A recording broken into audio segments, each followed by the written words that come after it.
The HMS Victory gun station.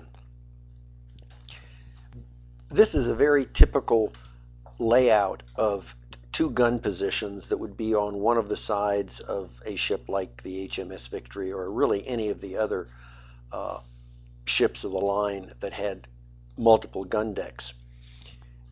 Between the two guns you see some benches and what looks like a table really suspended from the ceiling. This is where the men ate their meals and lived, worked, slept, and died in many cases.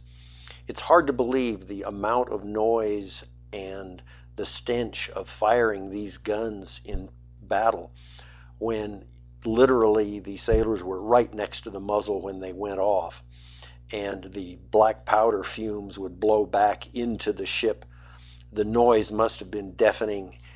After the first shot, basically the gunners could see very, very little of what they were shooting at unless there was really a good wind blowing to carry the smoke away from the guns.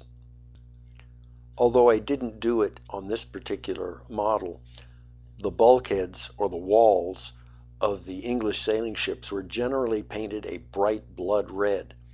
This was so when people were wounded or killed in combat, the sight of blood on a piece of white paint or something else would not be as disturbing. At least that was the theory. During combat, everything that was not used to fire the guns was removed.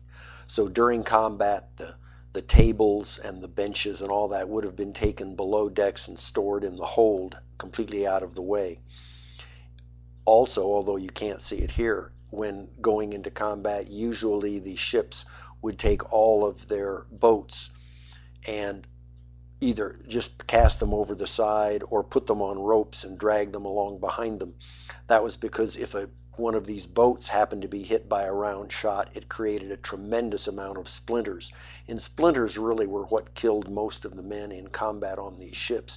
It was not actually being hit by a cannonball, but when a cannonball came through the side of the ship or hit something and blew off wooden splinters, these were large, large splinters that would impale a person, take off an arm, a leg, or a hand.